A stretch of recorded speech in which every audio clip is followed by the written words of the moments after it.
3 दिन इंतजार करना, मेरा बाबा उस दुख को मिटाएगा। 3 महीना बहुत दूर, पर करना है दिल से।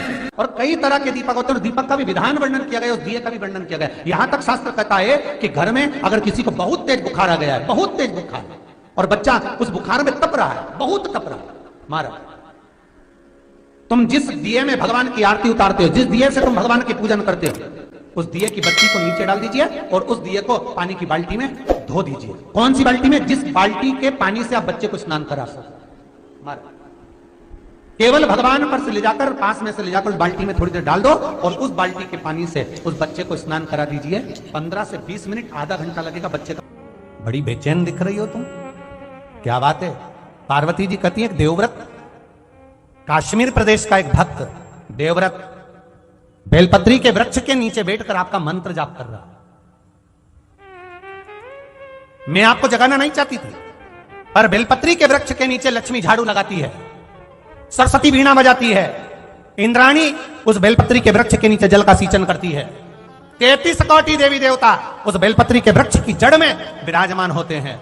इसलिए देवव्रत एक बार पंचाक्षर मंत्र बोलता है तो वो 33 करोड़ बार गिना जाता है, ऐसा बेलपत्री का वृक्ष होता है। बेलपत्री के वृक्ष के नीचे एक बार अगर भगवान का नाम लिया जाता है तो वो 33 करोड़ बार, 33 कोटि बार गिना जाता है। एक मंत्र केवल नमः शिवाय, ओम नमः शिवाय, नमः शिवाय, ओम नमः शिवाय, 33 कोटि बार गिना है, 33 कोटि। कितना सुंदर लिखा है। फिर वही वाली बात आ गई जो पहले कथा में कहा, अपने लिए अच्छा वाला घी छाट के लाना, अच्छी कंपनी का लाना, और जब यज्ञ करने बैठे, पूजन करने बैठे, हवन करने बैठे, भगवान का कोई पाठ पूजन करवाई, पूजा वाले दुकान पे बोलना कि पूजा का घी चाहिए।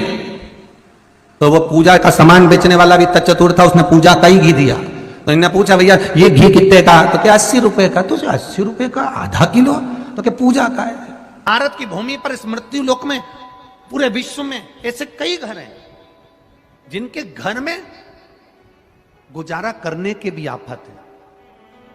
पहनने के कपड़े नहीं, किसी के यहां पर भोजन नहीं, किसी के यहां जमीन नहीं, किसी के यहां दुकान नहीं, कोई कोई पूरी जिंदगी किराए के मकान में निकाल देता है। नहीं,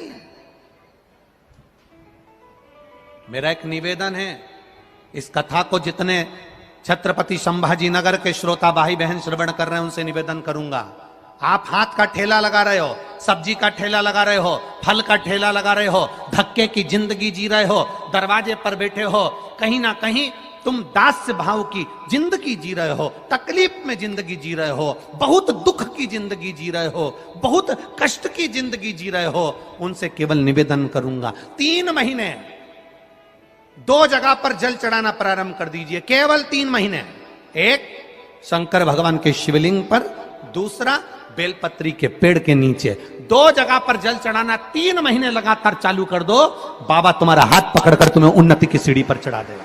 हमें कोई चमत्कार करना नहीं आता, और ना हम कोई तंत्र विद्या या मंत्र विद्या जानते हैं, ना हमारे पास में बेल है, ना हमारे पास में भभूति है, हमारे पास में तो केवल शिव का नाम है। आप श्री शिवाय नमस्तुभ्यम बोलो, ओम नमः शिवाय बोलो, नमः शिवाय बोलो, चाहे महामृत्युंजय मंत्र बोलो, उसका स्मरण करते करते भगवान शंकर के शिवलिंग पर जल, और उसी पात्र में जो जल तुमने शंकर जी को चढ़ाया है उसमें से बचा हुआ थोड़ा सा जल बेलपत्री के पेड़ के नीचे चढ़ाना प्रारंभ कर दो। अलग से बेलपत्री के पेड़ के नीचे चढ़ाने के लिए अलग से लोटा भर के जल जरूरत नहीं पड़ेगी। जो तुमने शिव जी को जल चढ़ाया, जो तुमने देवाधिदेव महादेव को जल चढ़ाया, बस उसी पात्र का जल शंकर जी को चढ़ाओ, उसमें से बचा हुआ थोड़ा सा जल बेलपत्री के वृक्ष के नीचे चढ़ाना प्रारंभ करना। कौन सा बेलपत्री का वृक्ष? जिसकी छाया आपके ऊपर आ रही हो।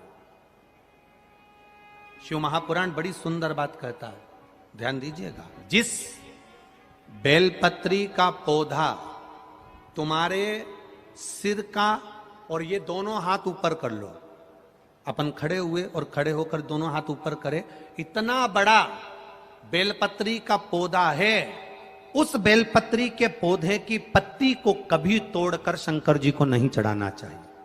ध्यान रखना। कितना बड़ा पौधा, आप खड़े हो जाओ और खड़े होने के बाद आपका हाथ ऊंचा कर लेना।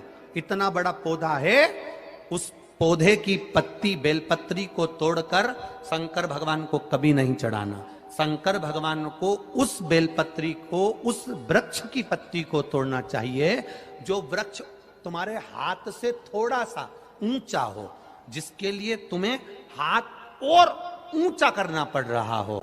जैसे एक बच्चा अपनी मां की गोद में बैठने के लिए दोनों हाथों से उचकता है, आवाज लगाता है, उचकता है, आवाज लगाता है, हाथ ऊपर करता है, तो मां